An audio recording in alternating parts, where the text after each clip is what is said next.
Watu yangu Watu yangu This is Mirror Talk.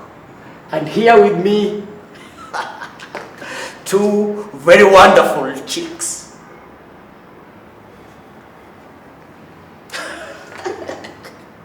Giselle, sweetheart. Thank you, Teacher Mike. Hi everyone and welcome to the show. My name is Fidel. Here we're here to learn, talk. Thank you. Hi guys, I'm your girl Nancy. Welcome to the show. Girl Nancy and girl Fidel. Yeah. Fidel. Watu yangu, this is the Mirror Talk. Vile umesikia Karembo anasema mimi ni Teacher Michael. And today si ati tutakuwa tunaongea mambo mingi. Hapa hatukuja kuchoma mahindi. Hapa hatujakuja kuchoma nyama ama kuuza mtura. Hapa ni kubonga. Fidel, what do you think? Tell us something you are thinking. Kabla hatujaanza. Tell us, what are you thinking? What is in your mind right now? I'm thinking that one thing, first of all, thanks God he gave us life here. We're living life out here and everything. We thank God and yani unaweza ona deni kama anakaa kishagishagi lakini ana thank God. Yani God pia anajua. Crazy one of Kenya, talk something. Yeah, on my opinion, we have to stop some things as human beings. What things again? Violence. And what violence has occurred? Si tumekuja tu hapa vizuri sana na we're not talking about violence here. Yes. We are talking about violence outside here. Many people are having all kind of violence. Sexual violence, marriages, abuse, rape, name them all. You see? And then the society, the media doesn't talk about it. So you're saying we are the ones that are supposed to say about it? We're not just here to talk about it, but we are here to give them what they need to know, you see. Now, I'm going to start by talking to ladies. Wasichana gau. Achana na wababa. Wasichana wataki kuchoka hapa nje. No, yes, I think it was yesterday, ama juzi, niliona some news inasema about 47 ladies wameuliwa. That's violence. Why? What's the reason? Alipatikana kwa hoteli amekufa, mwingine alirushwa wapi, sijui mwingine aliuliwa na bwana yake. You can remember the story of this policeman huyu aliua bibi yake na akajiua pia. Where are we heading? Ladies and gentlemen, there are certain times in life when unakuja mahali unakaa na warembo hivi, you think you just want to talk normal things. You just want to talk about beauty. Kumbe watu wanafikiria, yani you have gone so far to think about violence. Mirror Talk. This is where we are going to discuss such issues. And today we are going to tackle gender-based violence. Hapa nje kumejaa ngori, ukweli ile vile tu umesema. Hapa nje wanaume mnafanya noma. Yani hata hamuna patience na mna hii, yani bibi akikukasirisha na mnawepa hapa umefanya vitu zingine hata unbearable. No. Don't talk like you're just talking to men. You know why I'm talking about men. Out they are the propagators of violence. Gone are the days when masculine power used to like rule over. No, nowadays who is killing who? Everybody. Like, don't be like you're blaming men. Women are killing men. Kids are killing parents. We are in the 21st century. We are not those days where in our grandfathers, grandmothers' days where the dad was the head of the family. Here in the 21st century, the mom can be the head of the family. The dad can be the head of family. This is 50-50. But okay. Look at it in terms of the biblical teachings. You know, as human beings, we have one inaitwa ni kama manual of life. The book that we use as a roadmap to where we are headed. In the beginning, it was God gave a man a distinctive role. A man is supposed to be the head of the family. So whenever anything is happening in a society, a man is supposed to be held responsible. Why do you think men met a lot of violence out here? Because even the propagators, all this that we're saying, the women also are beating men. But you find that it is from men where violence has emanated from. No. Why do you think we have this kind of madness going on out here? Teacher Mike, tell me something. Here is a 26 years old boy, or 25. You find out that this boy is raping a 80, 60, 55, or even, let me say, 90 years old grandmother. What will you say about that? That is an abomination. Oh, Fidel, what do you think? What can you say about this kind of... Mike, a guy amekuwa mkubwa without sex. Like, do you know the availability of sex out here for men? So low, it's so low. Wasichana wapeani hapa nje. And now you expect that guy is grown. Make it clear that if you don't have money, wait. Make it clear that if you don't have money, you are not given. You're there. Yes. You know what you're supposed to do with your things, your body nature. You know whatever you're supposed to be doing. Na wenye wanafaa kuwa wakikupea, that is the girls. They are busy out here chasing men with money. Mtu ana pesa aende wapi? Anyonge ama? No. Wait a minute, Fidel. So are you trying to suggest that a 25-year-old boy raping a 60-year-old girl is justifiable? No. It's not just I'm trying to take sides. I'm not trying to insinuate anything. But I'm trying to say that we're trying to... Tunalia hapa nje ati tuko na shida, but we are the problems. I think if the girls did something, then the boys would reduce something. I bet, according to my point of view. But you know, there is a different way on how to look at things. Kuna kama juzi nimeenda shuleni. And then a boy, just a minute. Then a boy asked the teacher, what is a tractor? Do you know what this boy answered this question? A tractor is somebody you like more. Like attract, and then a tractor, and a track test. Imagine this kind of generation is a generation that is lost. And Teacher Mike, we're talking here about this 26 years old boy raping a 80 or 60 years old grandmother. First of all, there is a peer pressure involved here. Because this boy, maybe he is 26 and he is a virgin. And then kuna ile kitu inaitwa boys club. Wewe na boys club yako kila siku ukienda kuwatembelea, buda hatuwezi kana wewe kama hujaonja hii kitu. Mwenye anafaa kukupea, which is maybe is me, ukikuja, okay, unanipea ngapi? Uko na ngapi? You're not even buying me KFC nye nataka, and then niende nikupe. You see? Wait a minute. Let me just ask you a question. Are you trying to insinuate that it's the girl child who is bringing all this misconception and misguiding the society? You are misunderstanding me. What do you mean? I've not said it's the girl child. Nimesema vijana saa zingine peer pressure. Nimesema peer pressure is one of them. Yes. Boys, kijana wako kama ajaonje hii kitu, time yake itafika, muache. And then pia most of the boys wanatumia drugs. Drug abuse. Umetumia miraa, umechanganisha na bang, umeka na cocaine. Steam zimepanda. You don't have anyone to give you. Na mshoshi kwa chuo. Lakini matawi vijana hata kama tunatumia out there. Drug abuse is a very dangerous problem going out here. And it's a major contributor to the violence that we have around. Because normally after taking this substance, you find mtu ayuko in a position of a good state of mind for judgment. Making wrong judgments, and then even this violence that we see. So I think I'm agreeing with you on this fact. But there is a point that I wanted you to elucidate a bit more. Okay. And in fact, there is somebody, Kama is asking, hi people, I'm in Nairobi. Ebu uliza Eunice, kwani ni madem peke yake ndio wananyimana, maboya wanyimanagi? My friend, madem, wacha nikwambie, when I take this phone of mine side, nieke tu kwa my status that I'm single. Wengine watakuja hadi kwa mlango yangu. Availability of sex to ladies equal just one phone call away. Sai Mike nikuomba utanipea. Mimi ukiniomba sikupei. Ina depend ni zile miaka nimechukua. Now listen to me.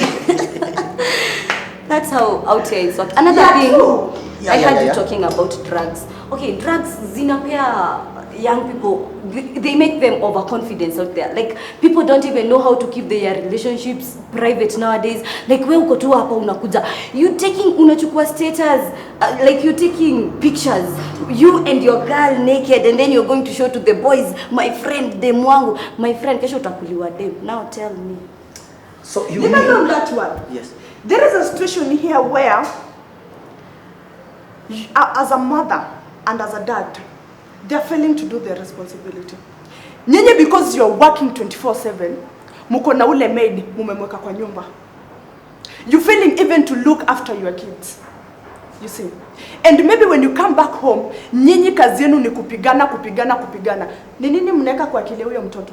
And then you don't even have time for your kids. Mtoto wako ukikuja jioni umechoka, unakula chakula nyembe amepika, unaenda kulala. Unatoka hivyo ikifika Saturday as a man, football, Manchester, Chelsea, zinesha saa ngapi? Saa 5, mtoto amelala. As a mom, kesho unaenda kazi. You don't even spend time with your kid. You don't know what that house help is doing to your kid.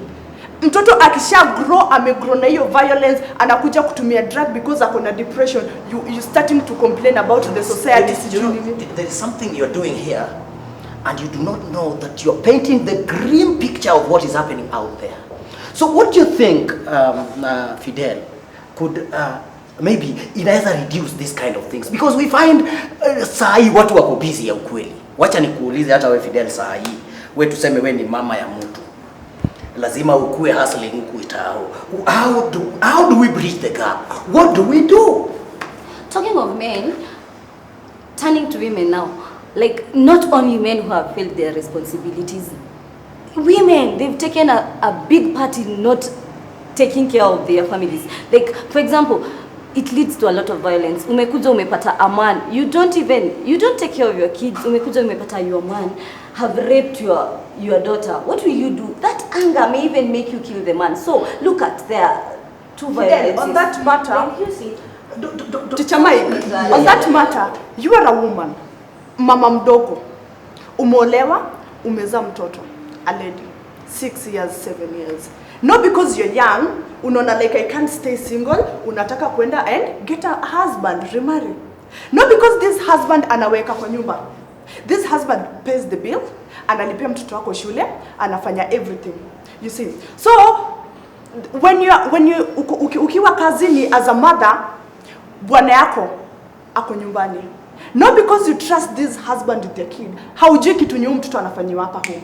You see, the husband maybe anamrape, anamshikashika, and mtoto amekuwa threatened, ameambiwa ukiambia mama yako utarudi ushago, sitakulipia masomo and nitawafukuza hapa kwangu ama nitakuua. This is a 6 years old kid. Unadhani atafanyaje? He atagrow na hiyo depression and atakuwa na ile mind ya like men are bad, as in this is my own dad, like my stepdad doing this to me, and then my mom can't do even anything because ukikuja bwanako akishakwambia like mtoto wako ako vizuri, you don't even go and have time with your kid. Vile umekaa nyumbani umekaa na dad, what happened? And then because of anger, the mother kills the dad, and now everybody is on social media saying women have become so cruel, oh whatever. Look, maybe I'm telling you, rape mine. Something is happening. You just talked about 47 plus girls killed this year. Is it what do you think could be the problem? Is the society having its responsibility? Because in the past, during the biblical times, during the traditional times, marriage was supposed to be something that belonged to a society. It can't reach to a level where you make a judgment that today I'm going to kill so and so, because at least you have a circle of support, some support system. But what do you see, Madam Fidel Tafadhali? Like I'd say, the society, we crying, but I bet that is our problem because we are the biggest problem. Society, come picking from the fathers, picking from the moms, from the girls, from the boys, even from the kids. Like even kids, unapatana na mtoto kwa barabara, you are walking alone, unapatana na kakijana, kakipi, and that boy wanted to touch statue. Like what is that? Like kids are even so curious out here. Usitete umerepiwa mtoto and you are a small girl just walked in front of a man just so carelessly, showing everything. Like I bet the society, we should work on ourselves before really judging anyone. Like what I'd say is like sinners are out here busy judging other sinners for sinning differently. That's what. And then Teacher Mike, these days in relationship, our watu wawili wana compete. There's no respect. Hakuna ku open up. Now me because husband yangu alinifanyia kitu mbaya, nimeweka hiyo grudge. Ukuje unifanyie ingine, nimeweka hiyo grudge. Siku moja nikikupata ni umelala na kupiga tu kofi pap, ama nakugonga na kitu unaanguka, ama tu nakurusha. You see, because the grudge imegrow in me. You should be open. You see, Mike, my husband, you did this to me. What should we do? You see, and then if it's so hard, you can even find like marriage counselors. Wako hapa nje wengi. Go sit down with them. Uulize like our marriage made even if what should we do? Don't kill. Killing is not an option. Another thing, Teacher Mike, who said like walking away from their toxic relationship isn't a solution? Who said isn't an option? It's still an option. You don't have to stay there until you're killed. There is a difference here. The traditional way of life was that pengine kama mzee amechukua mabibi wawili watatu, so kuna bibi mwingine ana feel haezi kaa kwa hii boma, bora ng'ombe ilipelekwa, dem angetoka aende afanye vitu zake huko nje, and by the time ana feel sasa anafaa ku settle down, angerudi kwake na akae. But in this present day, the present times, you find that tukiwachana tumewachana, hata kama ulikuwa na mtoto yangu unakimbia nayo. That is why divorce is at times becoming a very difficult option. Teacher Mike. Yes. Back in the days, women were supposed to kuka nyumbani. Kama kuna mtoto anaenda kuchunga ng'ombe, watengeneze nyumba, apike angoje bwanake. Na the other thing was Azai. We are in the 21st century. Penye this world imetuleta. Asubuhi ukiamka 6, mwanaume, mwanamke, wote tuko kazini, mumeacha mtoto hapo, and as in that competition, you can imagine me getting money more than my husband. You can't tell me anything, bro. You can't. Okay. You see, that's why tunasema at that point kuna wamama wanajiona like they're the head of the family because ninapata pesa mingi kushinda my husband. So hapo hakuna respect, you see. Hakuna respect hapo. That's why inafika at a point a woman will be like, unaniambia nini na napata pesa mingi kukushinda? And then maybe you will tell this husband mbele ya mabeste zake, no because umemwambaras. Nini naweza fanya huyo mwanaume asikupige? Ama ngoje mabeste zake waende akugonge? So inamaanisha unasema mwanamke out there wacheni ulimi. Sijasema wanawake. Nimesema tu like in marriages, as in you people should respect each other. Yeah, respect each other. Okay, it has to be. Okay, now I am going back to the biblical teachings. What does God say about a man? What does the Bible say about a woman? Women, respect your husbands. Husbands, love your wives. And loving means you have to be lovable. You cannot just be loved when you are not lovable. At times ulimi ni refu sana. Sikiza Mike. Mimi nimeshinda kwa nyumba. I've been taking care of home. You know, even out there we have to take care of home first before you even go to work. Everything at the end of the day you'll have to go back home. So I'm there, I'm taking care of whatever you left. I'm taking care of our kids. It's not that those kids are mine alone, they are ours. Alafu wewe uko tu unaingiza tu madharau, yani sijui nini nakuanga. This gender is so ignorant. Let me tell you something. This gender, by the way, let me tell you something, Teacher Mike. Let me put this in story of Adam and Eve. God gave Adam the power na akamwambia like name all the animals. Akamwacha akalala usingizi, and then akatoa riba kaeka mwanamke. There's a pastor who says men, their names start by M. Man, M by monkey, momo, wajinga. A woman, jina yake na start by W. A woman, when a woman is married, wife. When husband yake amekufa, widow. This woman is wise. This woman is also a witch.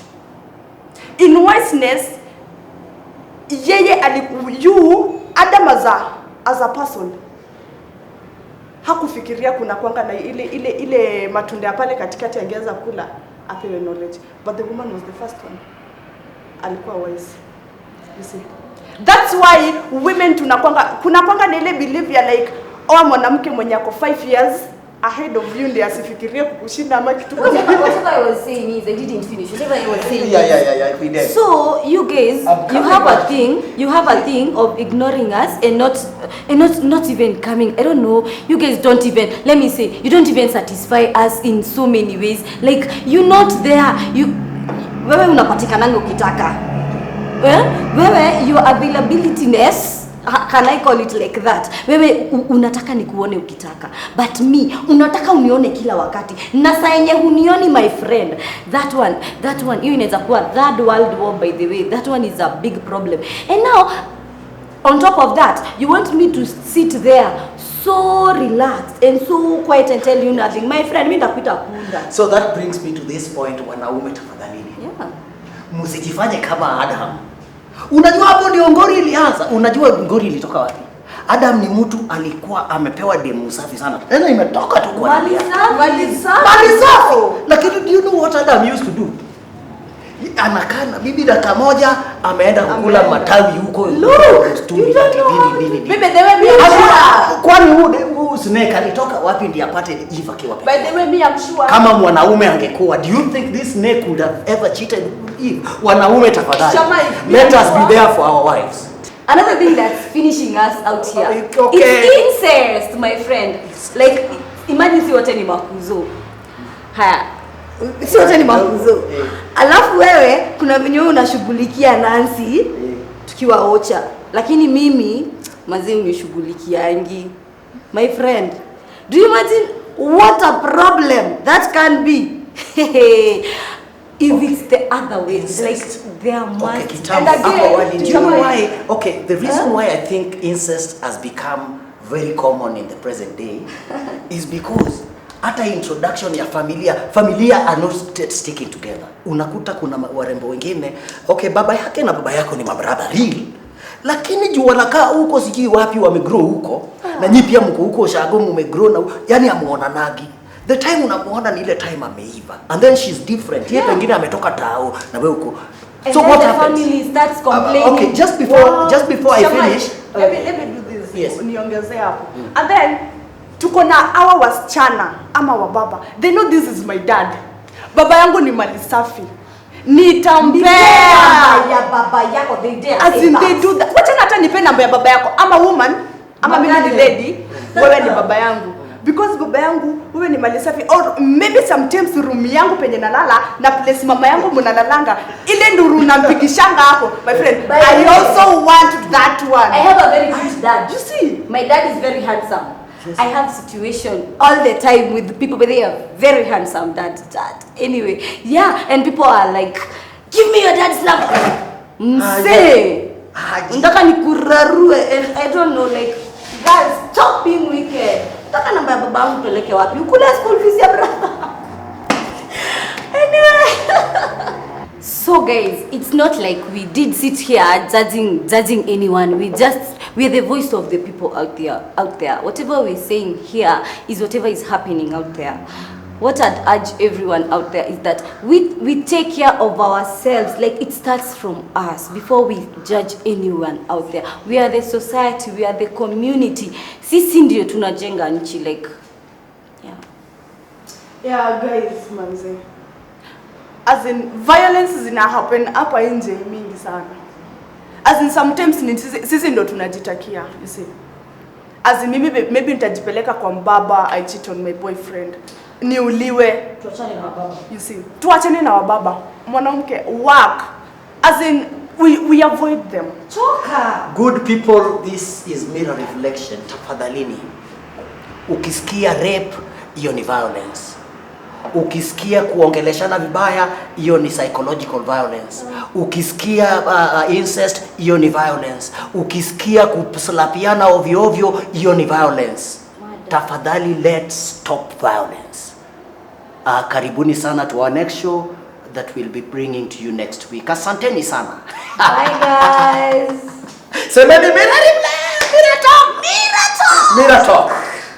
Mirato. Customer unabana.